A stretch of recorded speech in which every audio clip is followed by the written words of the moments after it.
E aí, pessoal? Prontos para mais um mergulho profundo? Hoje a gente vai desvendar as relações entre a sociedade e o direito no Brasil. Nossa, é um tema super interessante. É mesmo? A gente tem um material incrível para explorar, textos legais, análises sociológicas, Uau! até insights acadêmicos, tudo para a gente entender como a sociedade brasileira molda e é moldada pelo direito. Que legal! O direito, né, ele não existe no vácuo, ele é um reflexo da sociedade, dos costumes, valores, É tipo um espelho. isso, espelho. E para entender o direito brasileiro a fundo, a gente precisa mergulhar na história e na dinâmica social do país. É como se a gente fosse investigar o DNA do Brasil, né, Exatamente. através das lentes da lei.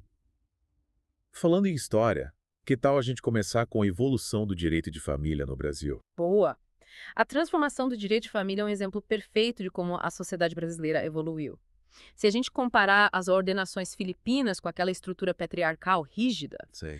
com o Código Civil de 2002, que coloca a igualdade de gênero como base. Ah, Nossa, é uma mudança radical. é verdade. Sabe, quando eu estava lendo o material, teve um detalhe que me chamou a atenção. No Código Civil de 1916, as mulheres casadas ainda precisavam da permissão do marido para várias coisas. Ah, mesmo? Tipo o quê? Ah, para várias ações legais. Imagina, contraste com os dias de hoje. Total. E essa evolução não para por aí. O reconhecimento da união estável no direito brasileiro mostra bem essa dança entre normas sociais e adaptação legal. Interessante. A lei acompanha as mudanças na sociedade, reconhecendo novas formas de família. A gente vê isso acontecendo o tempo todo. E por falar em adaptação, me lembrei do conceito de controle social. Me explica melhor como isso funciona. Controle social. É basicamente como a sociedade regula o comportamento das pessoas, Olha. para garantir uma certa ordem. Sei. E ele opera em dois níveis, o formal e o informal. Imagine que você está num grupo de amigos e alguém conta uma mentira. Uhum. O que acontece? Rola aquele climão, olhares de reprovação. Às vezes a pessoa até é excluída do grupo. Isso é o controle social informal em ação. Costumes, valores morais, a pressão do grupo. Entendi. É como se fosse um código de conduta invisível, que todo mundo sabe. Exatamente. Já o controle social formal é mais direto. Leis, polícia e tribunais. Ah, Entendi. É o Estado exercendo seu poder através de instituições e normas. faz sentido. E esses mecanismos atuam de forma diferente em sociedades mais simples e complexas, né? Sem dúvida. Em sociedades mais simples, o controle informal tem mais força. Os laços sociais são mais fortes, os valores mais homogêneos. Uhum. Já em sociedades complexas como a nossa, com tanta diversidade, Yeah. o controle formal, com suas leis e instituições, assume o papel principal. Fascinante. Mas me diz uma coisa, o direito realmente consegue mudar a sociedade? Ou ele só reflete mudanças que já aconteceram? Essa é a grande questão. O direito tem um potencial enorme de transformação. Ele pode ser um catalisador de mudanças. Tipo, a lei pode realmente causar uma mudança social. Exatamente. Uma legislação inovadora pode impulsionar mudanças profundas na sociedade. A gente tem vários exemplos disso. A Lei Maria da Penha, por exemplo. Com certeza. A Lei Maria da Penha foi um marco na luta contra a violência doméstica. Criminalizou a violência, criou mecanismos de proteção, punição. É verdade. Um exemplo claro de como o direito pode ser usado para combater problemas sociais e promover a igualdade. Mas, pensando bem, a lei sozinha não faz milagres, né? Precisa de uma mudança cultural junto. Totalmente. O direito é uma ferramenta poderosa, mas precisa estar aliado a outros fatores para gerar transformações reais. Educação, conscientização, É. mobilização social, tudo isso é essencial para que a lei se traduza em mudanças efetivas na vida das pessoas. Imagina a responsabilidade de ser um juiz, tomando decisões que impactam a vida das pessoas e da sociedade. Nossa, que pressão, né? Mas ao mesmo tempo, que poder. O papel do magistrado vai muito além da simples aplicação da lei. Verdade. Ele pode, através de suas decisões, influenciar a sociedade, promover justiça e igualdade. É um papel muito importante. Me explica melhor como isso funciona na prática. A jurisprudência inovadora é um ótimo exemplo. Através de suas decisões, um juiz pode interpretar a lei de forma a adaptá-la às novas realidades sociais. Para adaptar a lei. Isso, contribuindo para a evolução do direito e promovendo mudanças importantes. Tipo, garantir direitos a grupos que antes eram marginalizados. Exatamente. Um juiz pode, por exemplo, reconhecer novos direitos ou ampliar a proteção de direitos já existentes. É como construir pontes para a justiça social. Isso aí. E além das decisões em si, o juiz pode usar sua posição para conscientizar a sociedade sobre questões importantes. Tipo, jogar luz sobre problemas que precisam ser resolvidos. Exatamente. As decisões judiciais podem servir como um palco para debate sobre temas relevantes, como discriminação, desigualdade, violência. É como dar voz aos que não são ouvidos. Isso. Ao trazer esses assuntos à tona, o juiz promove a conscientização e contribui para a construção de uma sociedade mais justa. E tem também o papel do juiz do controle da administração pública, né? Sim. Garantindo que o governo haja dentro da lei. Importante. Ao fiscalizar os atos do governo, o juiz garante que a lei seja cumprida e que os direitos do cidadão sejam protegidos. É um pilar da democracia. É mesmo. E para exercer esse papel transformador, o juiz precisa de algumas qualidades essenciais, né? Com certeza, um bom juiz precisa ter uma visão ampla da sociedade, estar atento às demandas e transformações sociais. Ah, Precisa ser um intérprete ativo da lei, buscando adaptá-la às novas realidades. E, claro, precisa ser um defensor ferrenho dos direitos fundamentais, garantindo justiça e igualdade para todos. concordo. E falando em transformações históricas, vamos voltar um pouco no tempo e analisar como o papel da mulher no direito brasileiro evoluiu. Nossa, é impressionante como as coisas mudaram, né? Que tal começarmos pelas ordenações filipinas? As ordenações filipinas. Esse conjunto de leis que vigorou no Brasil colônia colocava o marido como chefão da ordem legal. Chifão? A mulher era completamente subordinada a ele, sem autonomia jurídica, era um reflexo da sociedade patriarcal da época. Mesmo com o Código Civil de 1916, a situação da mulher não mudou muito, né? O Código de 1916, apesar de ter trazido alguns avanços, ainda mantinha a mulher em uma posição de inferioridade. Que bom que as coisas mudaram. É verdade. A Constituição de 1988 foi um marco nesse processo. Ela consagrou o princípio da igualdade entre homens e mulheres, garantindo direitos iguais para todos. E a Lei Maria da Penha também, né? Sem dúvida. E o Código Civil de 2002 também trouxe avanços importantes, buscando eliminar as disposições que discriminavam as mulheres, consagrando a igualdade entre os cônjuges. Hoje, o entendimento sobre o papel da mulher no direito é completamente diferente do que era no passado, né? Com certeza. A mulher é considerada um sujeito de direitos com plena capacidade para agir e tomar decisões. Sem qualquer tipo de subordinação ao homem. Exato. Mas ainda há desafios a serem superados. A violência contra a mulher, a desigualdade salarial, É verdade. são batalhas que precisam ser vencidas. E por falar em luta por direitos, vamos analisar um caso super importante. A EDPF 779. Ah, sim. A ADPF 799. Ela questionava o uso da legítima defesa da honra como justificativa para crimes contra mulheres. Nossa. Era uma tese absurda usada para defender homens que matavam suas esposas alegando traição. Que horror. O STF, ao analisar a ADPF 779, declarou a tese da legítima defesa da honra inconstitucional. Ufa, que bom. Foi uma decisão histórica que reconheceu a dignidade da mulher e o direito à vida. Essa decisão meio que desconstruiu vários simbolismos que sustentavam a violência contra a mulher, né? Com certeza. A culpabilização da vítima, a naturalização da violência. A decisão do STF foi um golpe em todas essas ideias distorcidas. Que legal. Foi um grande passo na luta contra a violência de gênero e na construção de uma sociedade mais justa. Sem dúvida. Ah. E para finalizar essa primeira parte da nossa imersão, que tal a gente se aventurar no mundo de Michel Foucault? Foucault! E seu conceito de panóptico? Ah, o panóptico. É um modelo de prisão que Foucault usa para ilustrar como o poder e a vigilância atuam nas sociedades modernas. Me explica como funciona essa prisão. Imagina uma estrutura circular com uma torre central de vigilância. As celas ficam ao redor da torre, permitindo que um único guarda observe todos os prisioneiros sem ser visto. Caramba. E o mais interessante é que os prisioneiros nunca sabem quando estão sendo observados. Essa incerteza gera um estado de autocontrole constante. Faz sentido. Eles agem como se estivessem sempre sob vigilância. É como se o medo da punição controlasse o comportamento, mesmo sem ninguém presente. Exatamente. Foucault argumenta que o panóptico é uma metáfora para o controle social nas sociedades modernas. A vigilância constante, seja por câmeras, redes sociais, Verdade. nos leva a nos autorregular, a nos comportarmos de acordo com as normas sociais. E essa vigilância constante meio que limita a nossa liberdade, né? Sem dúvida. É um tipo de controle sutil, mas muito eficaz. Oh. Estamos sempre sendo observados, avaliados, É. o que nos leva a internalizar as normas e agir como esperado. É como se vivêssemos em uma sociedade panóptica. Exatamente. O panóptico de Foucault nos faz refletir sobre os limites da nossa liberdade em uma sociedade cada vez mais vigiada.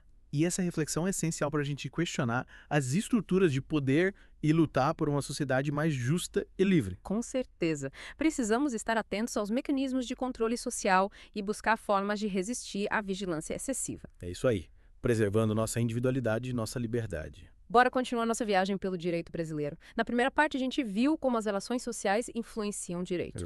E agora? Agora vamos ver exemplos reais. que mostram essa interação na prática. Adoro exemplos, fica muito mais fácil de entender. Verdade. Lembra que a gente falou que o direito é um espelho da sociedade? Acho que eu lembro. As normas jurídicas, elas refletem as necessidades, valores e até conflitos de cada época. Tipo uma fotografia da sociedade. Exatamente.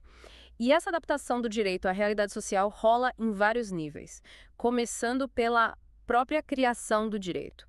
As normas jurídicas, elas são criadas, interpretadas e aplicadas dentro de um contexto social. E o conteúdo das normas também muda conforme a sociedade evolui, né? Claro.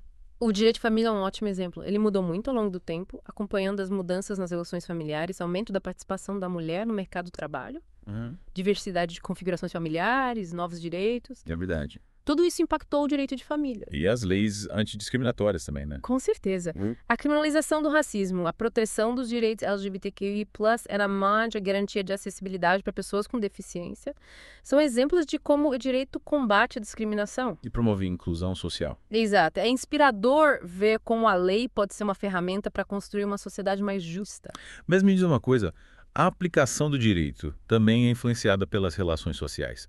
Tipo, os juízes levam em conta o contexto social ao julgar um caso. Sem dúvida.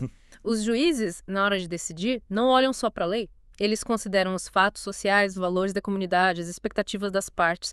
É uma análise complexa. Então o juiz não é tipo um robô que aplica a lei mecanicamente. De jeito nenhum. O juiz precisa ter sensibilidade para interpretar a lei, Sei. à luz do caso concreto, buscando uma solução justa e equilibrada. Tipo um detetive. Boa analogia! E não podemos esquecer que a efetividade do direito depende da aceitação das normas pela sociedade. Se as leis não correspondem às expectativas sociais, elas tendem a ser ignoradas. É como tentar encaixar peças que não se encaixam. Isso. Para o direito funcionar, ele precisa estar em harmonia com a sociedade. Faz sentido. E como garantir essa harmonia? Diálogo, participação popular na criação das leis, acesso à justiça, educação jurídica. Entendi. Tudo isso contribui para construir um sistema jurídico justo. Falando em acesso à justiça, lembrei daquela questão da importância do magistrado na comarca. Por que a Constituição exige que o juiz mora na comarca onde trabalha? Boa pergunta. Essa exigência tem um propósito muito importante: aproximar o poder judiciário da população. Aproximar. Garantir uma justiça mais próxima da realidade local. Mais humana, mais acessível. E por que essa proximidade é tão importante? Primeiro, humaniza a justiça. O juiz, estando em contato com a comunidade, entende melhor as realidades da região. E isso torna mais apto a aplicar a lei de forma justa. É como se ele precisasse sentir o pulso da comunidade. Exatamente. A proximidade com a comunidade também gera confiança no poder judiciário. Quando as pessoas veem o juiz como alguém acessível, a justiça se torna mais legítima. E eficaz. Isso. E além da humanização, a presença física do magistrado também garante a efetivação dos direitos fundamentais. Nas audiências, nas sessões de julgamento, o magistrado garante que os direitos das partes sejam respeitados. Inibe práticas abusivas e garante a segurança jurídica. E não podemos esquecer do papel do juiz na promoção da cidadania e da cultura jurídica. É mesmo. Ele esclarece a comunidade sobre seus direitos e deveres, participa de eventos, projetos sociais, Que legal. contribui para a construção de uma sociedade mais justa e participativa. Mas se o juiz não estiver presente na comarca, quais as consequências? A ausência do magistrado, sem justificativa, pode prejudicar o acesso à justiça, atrasar processos, gerar insatisfação na comunidade. A falta de contato com a realidade local pode levar a decisões erradas Faz sentido. e comprometer a efetividade da justiça. A presença do juiz na comarca é fundamental para a justiça ser justa e próxima do povo. Concordo. E para a gente ver mais essa relação entre direito e sociedade, vamos analisar a legislação sobre a união estável no Brasil. Boa. A união estável, que hoje é reconhecida como família pela Constituição, nem sempre teve essa proteção. Verdade. É um caso que mostra como o direito se adaptou à realidade social. Exatamente. A legislação reconheceu novas formas de família, garantiu direitos a casais que antes viviam em um limbo jurídico. É verdade. E como essa realidade social virou lei. Pressão social. Movimentos sociais, grupos de defesa da família, a própria sociedade civil se mobilizou para que a união estável fosse reconhecida. Ou seja, a força da sociedade impulsionou a mudança na legislação. Exatamente. A legislação sobre a união estável é um exemplo de como o controle social informal, a partir da mudança de costumes, pode influenciar o controle social formal, Interessante. levando à criação de novas leis. A sociedade meio que dita as regras por direito de se adaptar. É uma ótima forma de ver. E essa pressão social se manifesta de várias formas. Debates na mídia, manifestações, projetos de lei de iniciativa popular. É a sociedade se organizando para garantir seus direitos. E transformar o direito. Isso. E esse processo de transformação é contínuo. A sociedade está sempre mudando e o direito precisa se adaptar. Faz sentido. O debate sobre novos modelos de família, o reconhecimento de direitos de grupos minoritários, a busca por uma justiça mais igualitária. Tudo isso mostra como a sociedade continua moldando o direito. E para fechar essa parte, vamos voltar ao Foucault e seu panóptico. A gente viu como ele é uma metáfora para o controle social nas sociedades modernas, né? Sim. A vigilância constante nos leva a nos autorregular, a nos comportar de acordo com as normas sociais. Mesmo sem ninguém por perto. Isso. É como se a gente estivesse sempre sendo observado. O que nos leva a internalizar as regras? É como viver em um reality show global. Boa comparação. E essa sensação de estar sendo vigiado mesmo sem saber se realmente está, nos leva a internalizar as normas sociais. É um tipo de controle sutil, mas muito eficaz. E essa vigilância constante também limita a nossa liberdade, né? Sem dúvida. É um tipo de controle que nos impede de agir livremente. Nos tornamos prisioneiros de um sistema que nos vigia. E qual a saída dessa prisão panóptica? Como escapar dessa vigilância? Consciência. Precisamos estar cientes dos mecanismos de controle social. Buscar formas de resistir à vigilância excessiva. É tipo uma luta. Sim. Uma luta constante, mas fundamental, para preservar nossa liberdade e nossa dignidade. É uma luta pela nossa essência. Exatamente. Precisamos ter coragem de desafiar as normas, pensar fora da caixa, construir uma sociedade mais justa e autêntica. Concordo. E chegamos à parte final da nossa imersão. Nas partes anteriores, a gente viu como a sociedade molda o direito e vimos exemplos incríveis dessa interação. Agora vamos focar no papel do magistrado. É isso aí. O magistrado tem um papel fundamental na aplicação e interpretação da lei, e essa função lhe confere um poder enorme de influenciar a sociedade. É verdade. Mas antes de mergulharmos no papel do magistrado, queria voltar um pouco no tempo. Como a sociologia viu o direito lá no início? Boa pergunta. No comecinho da sociologia, a visão que prevalecia era a normativista substantiva. Os teóricos da época focavam nas normas, nas regras, no conteúdo do direito. Entendi. Eles viam o direito como algo fixo, imutável. Exatamente. Como se o direito fosse um conjunto de leis que vieram prontas, ditadas por alguma autoridade superior. Sem levar em conta o contexto social, as relações de poder. Isso. As nuances da vida real. Mas com o tempo, essa visão foi mudando, incorporando novos elementos. A sociologia passou a enxergar o direito não só como um conjunto de normas, mas também como uma instituição. Uma instituição. É, uma organização complexa, com atores, processos, dinâmicas próprias. Então, a sociologia começou a olhar para o direito de uma forma mais completa, né? Sim, considerando o contexto social, as relações de poder, os impactos na vida das pessoas. Interessante. E essa mudança de perspectiva foi influenciada por outras áreas do conhecimento, né? Com certeza. A sociologia das organizações, a ciência política, a antropologia do direito trouxeram novas ferramentas e perspectivas para a análise do direito. E essa visão mais ampla do direito é fundamental para entendermos como o magistrado pode ser um agente de transformação social. Exatamente. Mas como essa transformação acontece na prática? A chave está na interpretação da lei. O juiz não é um robô que aplica as normas mecanicamente. Ele precisa interpretar a lei. Isso aí? À luz do caso concreto, considerando o contexto social, os valores em jogo. É como traduzir a lei para a vida real. Então o juiz precisa ter sensibilidade, conhecimento da realidade social. Isso. E capacidade de interpretar a lei de forma justa, contextualizada. É nessa interpretação, nessa leitura crítica da lei, que reside o poder transformador do magistrado. Entendi. Ele pode usar sua interpretação da lei para promover justiça social, proteger grupos vulneráveis. Exatamente. Garantir a igualdade e a dignidade de todos. E o protocolo para julgamento com perspectiva de gênero, elaborado pelo Conselho Nacional de Justiça, é um exemplo disso, né? Com certeza. O protocolo é um guia para os juízes aplicarem a lei com perspectiva de gênero, ou seja, considerando as desigualdades que as mulheres enfrentam. Então, o protocolo incentiva os juízes a considerarem o contexto social da mulher ao julgar casos de violência doméstica, discriminação. Isso mesmo. É uma ferramenta importante para garantir que a lei seja aplicada de forma justa e que as mulheres tenham seus direitos protegidos. É inspirador ver o Poder Judiciário agindo para promover a igualdade de gênero. Sem dúvida. É o direito sendo usado como instrumento de mudança social. E o papel do magistrado como agente de transformação social não se limita à perspectiva de gênero, né? Claro que não. Ele pode atuar em diversas áreas, promovendo a justiça social e a proteção dos direitos humanos. Em quais áreas, por exemplo? Na área ambiental, protegendo o meio ambiente, combatendo crimes ambientais. Na área do direito do consumidor, garantindo que os direitos dos consumidores sejam respeitados. Na área trabalhista, protegendo os direitos dos trabalhadores. Nossa, são muitas possibilidades. O importante é que o magistrado tenha consciência do seu papel social, da sua capacidade de transformar a realidade. É como se o juiz tivesse um superpoder. É uma ótima analogia. E para usar esse superpoder com sabedoria, ele precisa se guiar pelos princípios da justiça, da igualdade e da dignidade humana. Nossa, que jornada incrível. A gente explorou como a sociedade molda o direito. Vimos exemplos práticos como a evolução do direito de família, a legislação sobre a união estável. Exploramos a importância do magistrado na comarca, a necessidade do contato com a comunidade. Aprofundamos o conceito de controle social, analisando como a pressão social pode mudar o direito. Mergulhamos no mundo de Foucault e seu panóptico, refletindo sobre a vigilância.